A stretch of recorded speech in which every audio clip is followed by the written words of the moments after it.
Okay, I got a confession to make, and I'm going to be completely honest. I love toxic women. I do. Just that's a confession. Like there's nothing else. I try to stay away from them, run from them, hide from them, but that's the pull. That's the gravitational pull right there. And I think we all do. We all love a little bit of toxic. And I'll define it so you understand. I don't want to get stabbed or nothing like that. I'm talking about most interesting women, at least to me, are toxic. That's what's interesting about them. When you go to the zoo, you want to see those animals that could kill you. And sure, the birds are nice, but there's something about a lion, about a snake, scorpions, something about just having that danger close, right? But not biting you. You don't want, okay, let me rephrase it. I love toxic women, but I don't want to get bitten by poisonous, toxic women, right? We could, this is what it is. No long term, right? Because I think in the past, I confused kind of loving a toxic woman with like the one, right? This is the one. It's not the one. The toxic one is not the one. They're the fun ones, but they're not the one. Yet peace is boring sometimes. And I speak for me. And I don't mean boring in a bad way. It's just it's very predictable, right? Like when you have peace, it's okay, I have peace. But that's not really interesting. And men and women, we all have a toxic scale. Men are toxic too, obviously. I could be definitely very toxic. Only I'm toxic when I care, right? Like I'm not toxic with everybody, right? But when there's that woman that I don't know gets to me, I'm toxic. But it's slowly transitioning into toxic. You never show your toxicity at first, right? You go into, baby steps. And I always compare the toxic scale to spicy food. And not everybody likes spicy food, but we also don't like bland food, right? We have a range, and some people like really really spicy food. Some people like really more towards the bland side, but not completely bland. But you also don't want car battery spicy food, right? So you want somewhere in between, and we all have different tastes, and we know our tolerance, but not because we know, but because we tried it. You can only know how spicy something is based on other spicy experiences. You need to have tasted enough spicy food to know that that's not for you or that's what you like. And same thing with women. There are women that are more spicy than others, if you want to call it that, instead of toxic. Then you got to know your spice level. Right? Not everybody's going to be able to handle that, you know, habanero or that Texas Reaper or whatever. Like not everybody's going to be able to do that. And then not everybody just want just plain pepper, right? That's a spice, but maybe some people like that, but we want somewhere in the middle. And spicy makes the food interesting. It does distract from the actual food flavor, right? Because now if you're really, really focused on the spice, then it will shadow a lot of the other flavors. But there's always this perfect point where it's spicy enough, but flavorful enough that it just meets and it's just wonderful. I guess that's what I like.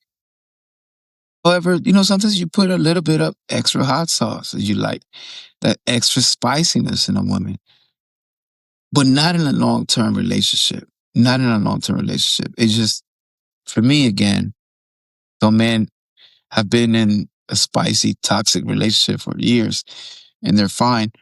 I need a balance that tilts spicy. So, loving toxic women, I like some of those traits as a temporary thing. I want to eat spicy food maybe once a day or something like that. I don't want every single meal that my coffee spicy. I don't want everything spicy. I want a variety of spice or flavors. And if you start looking at women in that scale of spice, it's going to be easy for you to know what you like. But I tend to say that we are all towards more flavor than not. And not in the long term again. Some of us make that mistake. I included confusing toxic spice for a permanent flavor. And that's just not going to work. What do I mean by toxic women? Toxic women to me are those women that are not afraid. They're not afraid. We call it toxic because they don't know what we tell them to do, or they're conflicting all the time. Or they always have an opinion. Sounds pretty normal things, but when you add them up, it could be toxic. Toxic women are also the type of women that don't believe you. They just don't.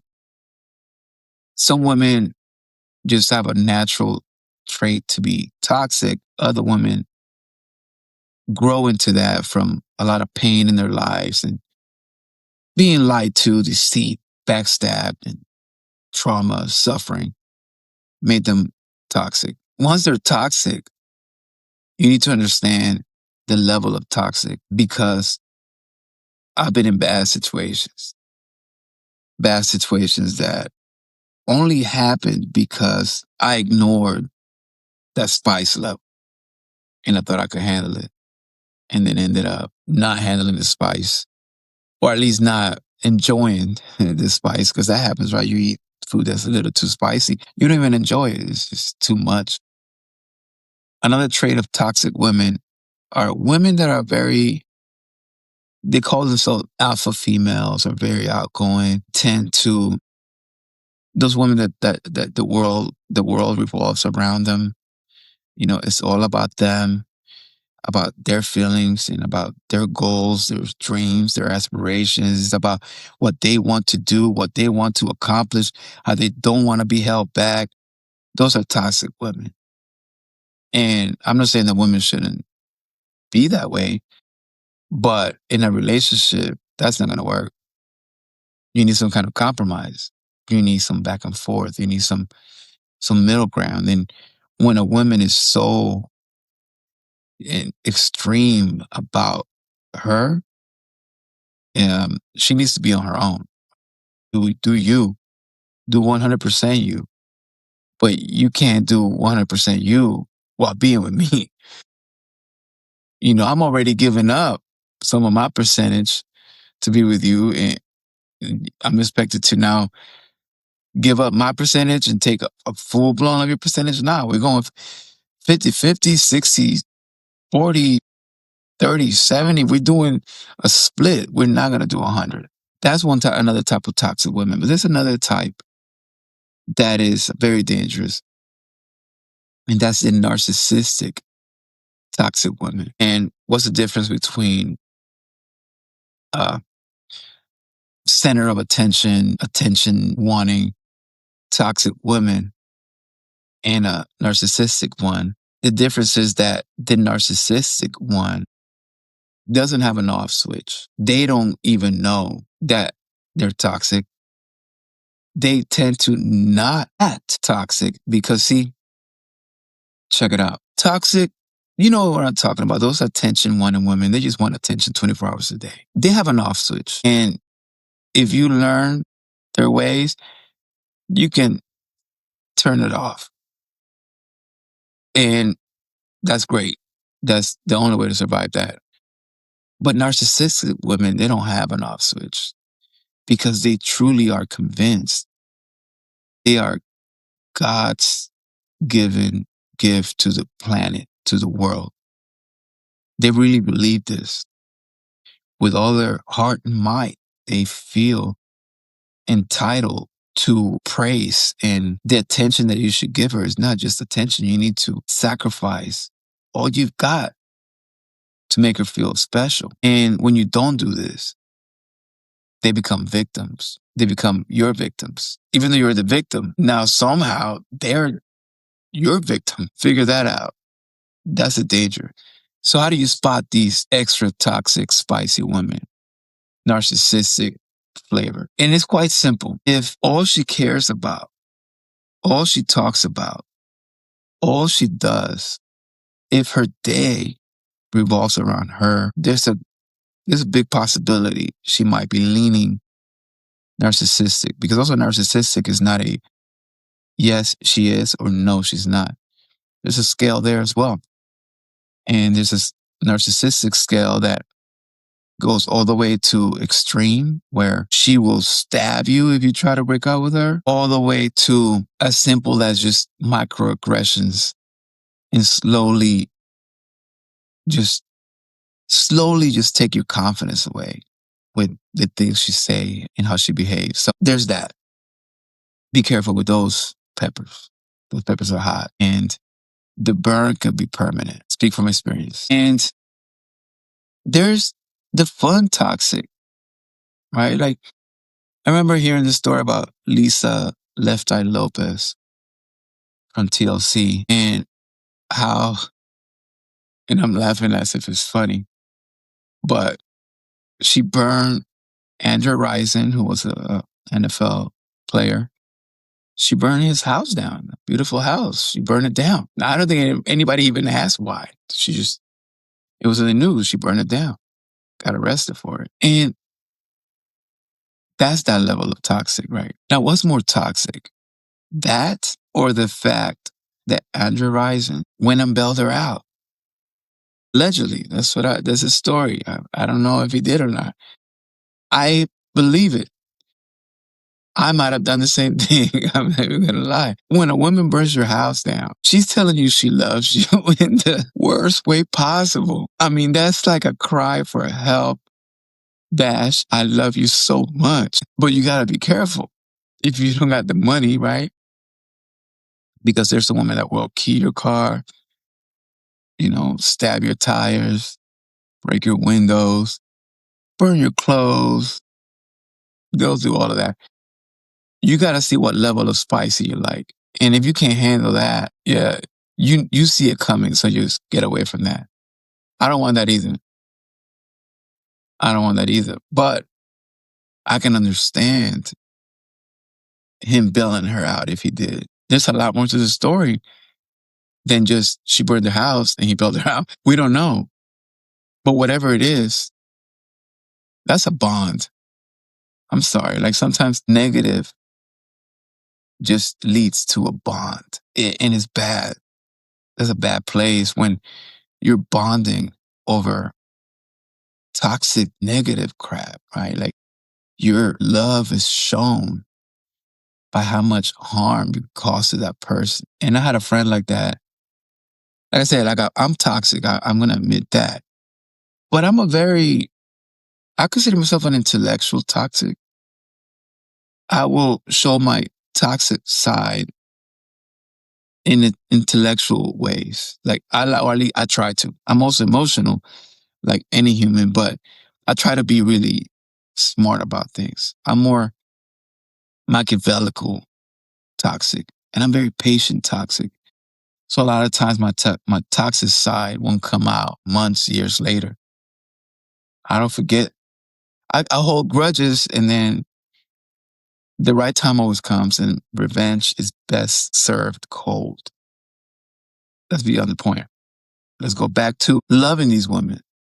And also, you got to be careful with, there's men that's gotten killed, stabbed, all sorts of not good things because the level of toxic was way beyond what they even deserved. And when you love toxic women, and we all do, let's just be honest, we love different levels.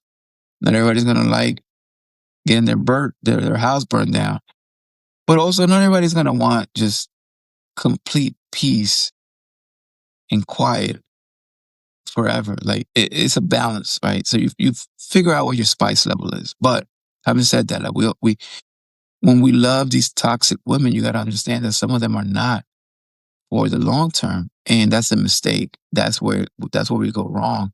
Is thinking that some of these women that are on the toxic side are forever. And that's when you go into years of hardship. Some of my friends that are women, some of my women friends, some of my best women friends are the most toxic women on the planet. I mean, these women are conniving, they're mean, they're ruthless, heartless even. And they're my friends because I like them. I like those women, right? Those same women have thriving businesses and they're really outgoing, accomplished women. And I have to say, a lot of that success comes from how toxic they are. And at some point, maybe they became friends because maybe I'd even considered some of them as a possibility of a relationship or something like that. And I, by the grace of the universe, God, whatever you would call it, I was saved because now I look back, I was like, oh, nah, man. But the attraction was there and it's probably still there, but they're toxic, right? And that's why they're able to accomplish certain things because they're fearless. And when you have a fearless woman and you have a go-getter and like they like this call themselves alpha females. I don't know if that's the right term, but those really outgoing, I'm gonna make this happen women, like they're very oriented on their goals and they're all about that. And there's an attraction to that I have because a lot of times they're very talented, they're very motivated, and that's inspiring to me. And I like that. I'm attracted to that. But I also know we just gonna have just straight up conflict because at some point we're gonna have to decide certain things that are not going to be a compromise. It's either her way or my way. And I don't know, you gotta be ready. You gotta be the type of man that's ready to compromise.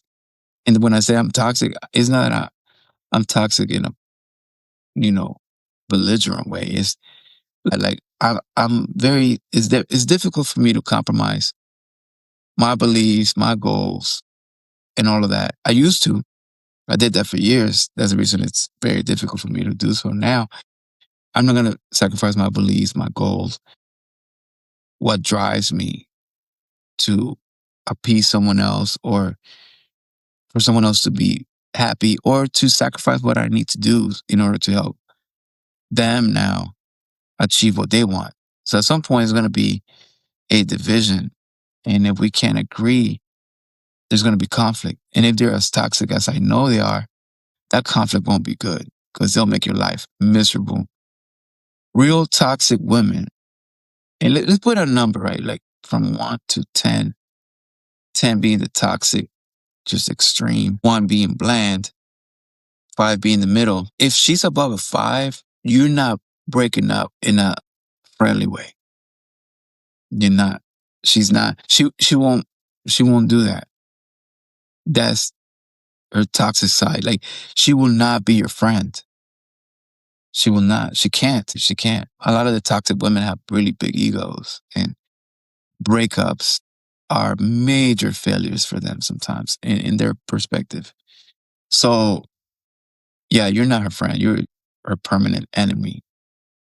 And that's a whole other story. But when you go into a long term with one of these women, just know that the only way out is the bad way out.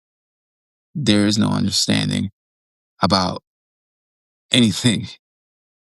But take that way out. So this is better than not being out. All of this rant came about because I was talking to a friend and just normal things. And she was like, telling her some of the things that have happened in my life. And then she's like, well, seems like you're the toxic one. You're the one that all of these patterns. And she was right. I started thinking of it. Like, yeah, you're right. So why do I have these patterns of toxic people in my life? And that's when I realized that that's because that's what I like. I like toxic women that block me and unblock me and block me again and curse me out and then tell me they love me. And then I like the chaos. That's not a good thing. I'm not saying that's a good thing. I'm not saying that's something that I should work on, staying away from that. But I'm saying I had to come to terms that that's a reality that a lot of the women that I've kept in my life at some point or another have have shown me very toxic traits that I've fallen in love with. Some of them really, really bad, and I think the only person that has really gotten to know these people before me has been my mother. My mom got her own traits. I'm not going to elaborate. My mom, obviously, who doesn't love my mom? I love my mom. That's my queen, my heart. She's a tough cookie. Very, very tough cookie. So I can see how I like those tough cookies, right? Like, in a way, the women in my life that I really, really liked have been mirrors of my mom, like one way or another. It was funny if I would tell this to those women, they'll like go crazy. Like, no, it's the truth because my mom could spot them a million miles away. And I see it now. And there's nothing good or bad. It's just life experience. I like toxic women because that's how I grew up. My grandma was toxic. My grandma was toxic. And not in a bad way. Not to me, because I'm the grandkid, like not like that. But looking back, she was tough and she was a very strong woman, like very strong and opinionated. And it was her way or no way. And my mom's not far from that. And actually all of my aunts and family are not far from that. Me being attracted to those women in my personal life, now that I understand this, it's not a crazy thing. It's like, yeah, like I can maneuver these waters because I grew up in these waters, right? I grew up with the yelling and the chaos. So in a weird way, it would make me feel comfortable to be around women like that. Just, loud in opinions and just outgoing women. Like just problematic, like it doesn't matter what it was. I could say anything. It's kind of cold. It's not cold. Like they just want to fight. Like every single, like, good morning. I ain't nothing good. And some man probably will not stand that. Find it comforting. I'm changing that. I'm definitely changing that because I have also pushed very, very positive, peaceful, great women away. And I've ruined a lot of those. I've had some really great relationships that now that I look back, I'm like, wow, that was so normal. That was so great, normal. It was predictably great, but in my level of maturity at the time, it wasn't enough. It wasn't fulfilling because I needed someone calling me every 3 seconds, asking me where I'm at. That's what I gravitate to, right? I gravitate to send me your location kind of thing. Who's this? Who's that? Why are you looking over there? That was comfort. Now I'm understanding that's toxic. And now I'm understanding I need to stop liking that. I don't even know how to get started doing that. But the first step is admitting the issue. The issue is I gravitate towards toxic women. As a lot of you, if not all of you, do. And admitting is the first step is saying, okay, well, the past women in my life have been this and this way. The woman that I say I want is peaceful. Yet once I'm there in the peace, I don't really want that peace. So I miss the chaos. And you know what's crazy? That when you're in the middle of the chaos and you actually are comfortable in that space, you don't miss the peace because you don't even know what that is. But when you have peace, you miss the chaos because that's all you know. Observations that I've made to myself throughout the years and why even my behavior is shaped. Just looking for that perfection and it doesn't exist. There is not that perfect, peaceful, toxic woman that can give you both peace and spice at the same time. It doesn't exist. You're going to have a little bit more of one side or the other. That's my self reflection on seduction because we got to be careful with the women that we seduce. There might be spicier than we are able to handle. And you need to know and understand your level of spice. What can you tolerate? What you're not willing to tolerate. And if you don't know that going in, you'll know it going out. If someone should listen to this, either because they're in a toxic place, we all got friends that we know. We see their relationship is like he in that toxic spice, he in that habanero chili Texas Reaper relationship. So if they need to watch this, well, don't even say anything, just share this. They know what you're talking about. And if you haven't done so, then make sure you subscribe. You can find all the episodes on Seduction Ed, Seduction ED, seductioneducation.com. And yeah, I'm not hard to find, and I pretty much answer any comment that comes in any of my content. I don't care if it takes me a long time. Like sometimes I'm answering comments from long, long ago. But I enjoy doing it, especially if you disagree with me. I love having a debate. So, till next time.